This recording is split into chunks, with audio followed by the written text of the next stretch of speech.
Só um minuto. Bom dia de novo, certo? Hoje a gente continua discutindo, então, sobre a questão da descoberta do ouro em Minas Gerais e quais são as mudanças que esse mineral, que essa riqueza traz, ok? E aqui vai ser legal, principalmente para as tarefas, né, para as duas atividades que a gente vai fazer hoje, uma comparação que vai existir entre o tipo de vida que as pessoas começaram a levar aqui em Minas Gerais por conta do ouro, com aquela primeira parte da. Vocês viram no finalzinho do ano passado, por isso que a gente vai recordar aqui algumas coisas. Com o estilo de vida que era o Brasil colonial, é, quando o açúcar era a nossa principal atividade, certo? Então a gente tem que fazer essa comparação aí. O que que muda de uma sociedade agrária do Nordeste, produtora de cana-de-açúcar, para uma sociedade aqui em Minas Gerais que vive da extração do ouro? Eu deixo essa pergunta aí para vocês. Alguém consegue me responder? Sem ler nada na apostila ainda, só pensando. Primeiro, vou deixar ela mais tranquila, pode ser? Porque é uma comparação bem generalizante, né? E serve muito para os dias de hoje, ok? Quais são as diferenças entre um estilo de vida das pessoas no campo, né, um estilo de vida rural, para um estilo de vida urbano? Você saberia me responder alguma coisa? Qualquer coisa. Quando é o estilo rural, a renda ela é mais fixa do que quando é em questão de achar ouro, tipo assim, porque o ouro você acha um pouco de cada vez. Agora a plantação tem uma data certinha para você colher, ela é periódica. Ótimo. Ahn, Esse e o esse é o ouro, primeiro ponto, ô Giovana, é, da gente comparar essas duas civilizações. Civilizações não, vamos colocar assim, esses dois estilos de vida. Em se tratando de, em se tratando da questão da cana-de-açúcar e ela ser muito mais constante, e a questão do ouro ele ser variável, ou seja, né, ele é muito mais incerto, a gente nunca sabe quando que esse ouro vai aparecer ou não. Isso aí já faz a gente recordar, já faz a gente, já faz a gente entender um pouquinho mais do jeito que Portugal se preocupa com isso. Porque olha só, no caso da sociedade do açúcar, dos engenhos de cana-de-açúcar, se a plantação ela é colhida uma vez por ano e Portugal precisa fiscalizar o dia da colheita, né, a hora que o produto vai ser vendido, faz sentido e tem justificativa Portugal ficar vigiando a plantação crescer o ano inteiro, né? Já que não. ela só precisa daquilo no final, né? Ou seja, ela só precisa cobrar a taxa no final do produto. Não faz sentido. Isso para Portugal é uma produção muito mais barata, certo? Por quê? Porque você economiza tempo. Você vem aqui uma vez só no ano, deixa só um fiscalzinho mais ou menos, e na hora que o produto vai ser colhido, por exemplo, você vem lá com seus principais fiscais. Já na sociedade mineradora, como a gente está falando de um metal muito precioso e, e dentro dessa riqueza, né, dentro dessa riqueza existe essa variação. Ficou claro para todo mundo que Portugal tem que vigiar constantemente para não ser enganado, né? Para não perder dinheiro aí dos impostos e da cobrança das suas taxas. Ou seja, uma das primeiras mudanças desses dois tipos de vida, da açucareira para a mineradora, é que aqui em Minas Gerais a coroa ela está muito mais ativa, ela tem que ficar muito mais constante. fiscal, administrador, soldado, enfim, tem que ter um grupo muito maior ali para administrar essa situação. Mas, agora pensando de forma mais geral, não fiquem presos ao lance de sociedade açucareira com a mineradora. Me falem o seguinte: o que vocês podem me atribuir? Quais características você pode me dizer que diferenciam uma vida na cidade de uma vida do campo?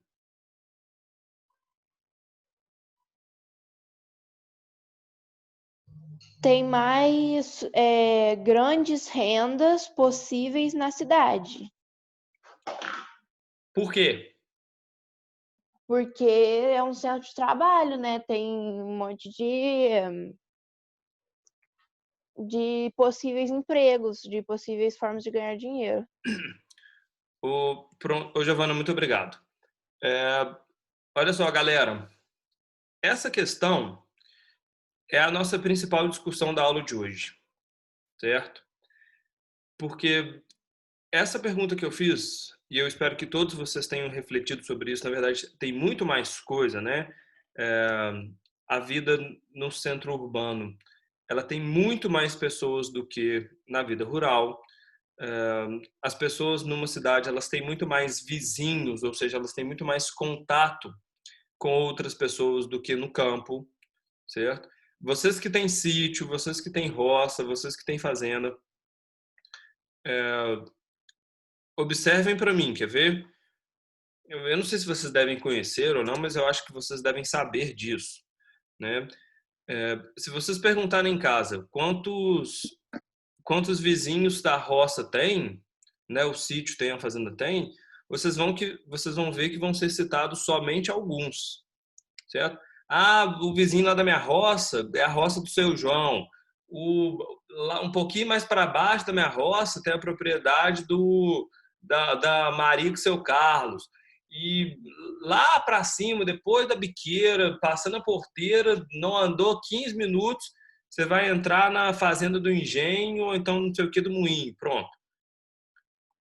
Em uma propriedade rural, as pessoas elas estão muito mais distantes, concordam? E elas são muito mais, perdão, elas são muito menor povoada. Ou seja, cada pessoa, cada grupo vive distante um do outro, porque você tem a produção, você tem a terra, você tem o pasto, tudo que separa essas duas fazendas. Na cidade, ao contrário, no centro urbano, as pessoas elas convivem muito mais próximas uma das outras, né? Eu não sei se vocês moram em casa, se vocês moram em sobrado, se vocês moram em apartamento, mas se vocês morarem em um apartamento, só num apartamento, em um prédio, você vai ter muito mais vizinho em um prédio, certo? Do que as pessoas têm na sua roça. Concordam?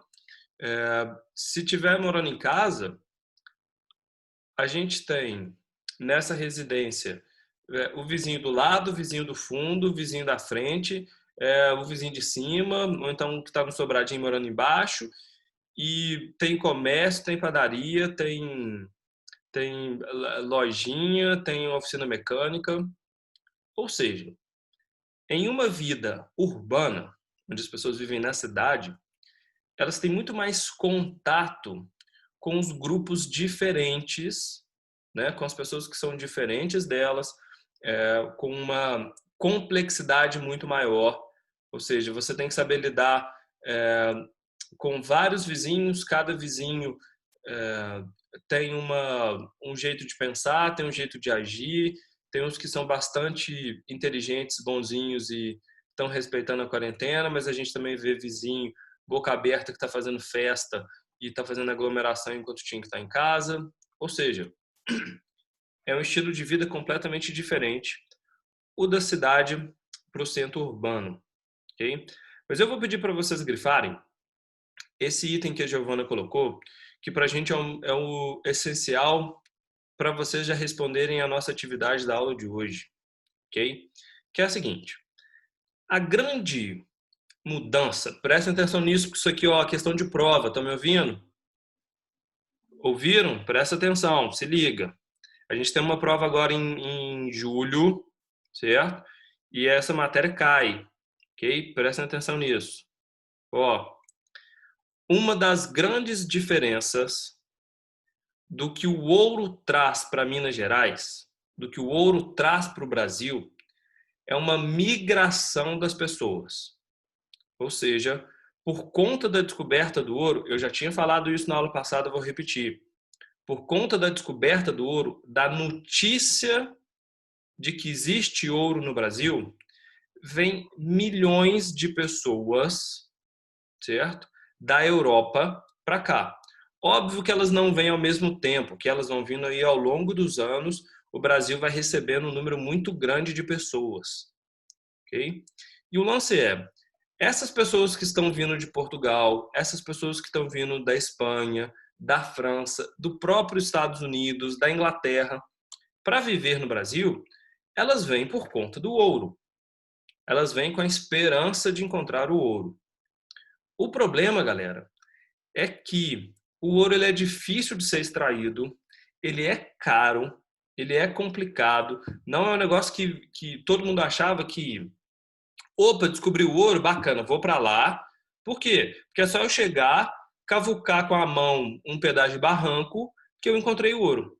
Certo? Vou ficar riquíssimo, vou poder ostentar, vou esbanjar, vou gastar para danar, certo? As pessoas tinham essa ideia equivocada, essa ideia errada de que o ouro era fácil. Na verdade, a extração de ouro ela era completamente difícil, ok? Mas o lance é, o Brasil vai receber muita gente, a nossa população vai aumentar muito. Isso significa que o local em que essas pessoas vão se juntar vão ser nos centros urbanos. Eu não sei se vocês sabem dessa informação, depois vocês dão a letra para o cão, perguntam para ele, para mim, por gentileza. Vocês têm aula dele hoje? Tem, não tem? Acredito que sim. Depois perguntem para o No cão. próximo horário.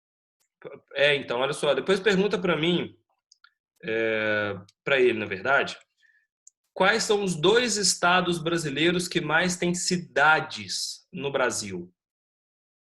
Certo? Tem 2 estados que se destacam, que tem muita cidade, certo? Não vou dar essa resposta, que eu gostaria que vocês perguntassem. Quem já souber, quem já tiver em mente, já vai imaginando e tudo mais, pá. Mas o lance é, as pessoas que vêm para o Brasil para extraírem o ouro, para viver do ouro, elas vão começar a se aglomerar e conviver umas do lado das outras. Isso significa que o ouro ele traz para a gente uma urbanização, sacou? O ouro ele traz para a gente essa mudança, que é o começo do Brasil viver muito mais ligado nas cidades. E aí que está o detalhe, vocês vão ter que preencher para mim uma pirâmidezinha com um anexo e tudo mais, fazer uns recortes aí de tarefa para casa hoje, atividade 3. E o que eu gostaria que vocês entendessem? Que olha só, dentro de uma vida urbana, as pessoas elas têm muito mais emprego, elas têm muito mais atividades, elas têm muito mais oportunidade, certo? Porque olha só, qual é a oportunidade que uma pessoa do campo tem, de uma pessoa que vive da roça? O que muda na vida dela é o plantio. Tem 2 jeitos, ou a pessoa é criadora de animal, ou a pessoa vive da agricultura, certo? O mundo rural ele é mais ou menos esse. E aí o que muda? O que um fazendeiro ele planta café, o outro fazendeiro ele planta milho, o outro fazendeiro planta soja, o outro fazendeiro planta feijão, o outro planta tomate. Se ele é um criador, ele cria gado, porco ou galinha, certo? Mudou o estilo de vida? Não. Às vezes um produto desse está ganhando mais dinheiro, às vezes um produto desse está mais rentável, mas eles são basicamente o trabalho que é feito é o de trabalhar no campo, é o de extrair do campo. Numa cidade, ao contrário, as oportunidades e os serviços oferecidos eles variam. E esse estilo de vida aparece pela primeira vez, galera, por conta do ouro. Vem tanta gente para o Brasil a fim de achar o ouro, né, louco para achar o ouro, que as pessoas não vão conseguir. Olha só, é tão caro, é tão difícil, é tão complicado extrair o mineral da mina, né, tirar o ouro da mina, é muito difícil, que a maioria das pessoas não vão ter o ouro. E aí minha pergunta, certo? Para a gente já começar a pensar aqui, grifar uns detalhes. Como é que uma pessoa, nossa, pergunta complexa. Como é que uma pessoa que não consegue minerar o ouro faz para conseguir ter ouro? Comércio, Nossa, compra das pessoas que cataram o ouro. tá. Eu achei que vocês iam falar um negócio mais tipo assim, ah, rouba do cara, né, tal. Que bom que foi uma resposta honesta. Olha só, galera. Roubo também funciona. Não, não É, funciona. eu ia roubar. Viu, Giovana? Tá entendendo? Eu sabia que alguém estava pensando na questão de ser desonesta, né? Ai, Deus. Ô, galera, olha só. No fim das contas, essa é a maior diferença que o ouro ele traz para Minas. Na verdade, que ele traz para o Brasil. Por quê? Que diferença é essa? Que na sociedade da agricultura, no engenho de cana-de-açúcar lá do Nordeste, não tem o que a gente chama de classe média. O que é isso? Lá no Nordeste existiam os grandes senhores de engenho, certo? Que era aquele cara que mandava na fazenda toda, e os seus escravos, que são os trabalhadores daquele engenho, certo? É uma sociedade de 880, ou seja, ou o cara, ele é o senhor de engenho que manda em tudo, administra tudo, produz, é o dono da propriedade e tudo gira em torno dele, ou então ele é o escravo que trabalha, que tem a sua vida de obrigações, que se não cumprir as metas ele sofre violência e tudo mais, e é quem produz. Aqui em Minas Gerais, as pessoas que vêm para cá com a intenção de achar o ouro e não conseguem, elas vão ter que passar por uma situação diferente. Porque se você não tem dinheiro para extrair o ouro, né, porque para você entrar dentro da mina, precisava pagar imposto, precisava pagar taxa, precisava comprar escravo, tinha que fazer o aluguel e o financiamento das ferramentas, tudo isso é caro. O cara que vem desesperado para achar o ouro, se ele está desesperado é porque ele já não tem recurso, sacou? Ele já está vindo com a mão na frente e outra atrás para tentar ficar rico. Na hora que esse grupo chega aqui, ele é excluído, né, ele não tem o acesso ao ouro, ele entende que existe uma outra forma de se ganhar o ouro. Você não precisa minerar o ouro, você não precisa ganhar o ouro trabalhando na mina. É só você começar a produzir algo, a criar algo e trocar os seus produtos pelo ouro de quem achou. Sacou? E aí, de repente, o cara que veio com a mão na frente e outra atrás, para tentar ser um minerador de ouro e não conseguiu ser, o que ele vai fazer? Ele vai virar um marceneiro, ele vai virar um pedreiro, ele vai virar um alfaiate, ele vai virar um cozinheiro, ele vai virar um ferreiro. Por quê? Porque ele vai vender um armário para um grande minerador que achou o ouro. E o minerador vai pagar o armário em quê? Em ouro.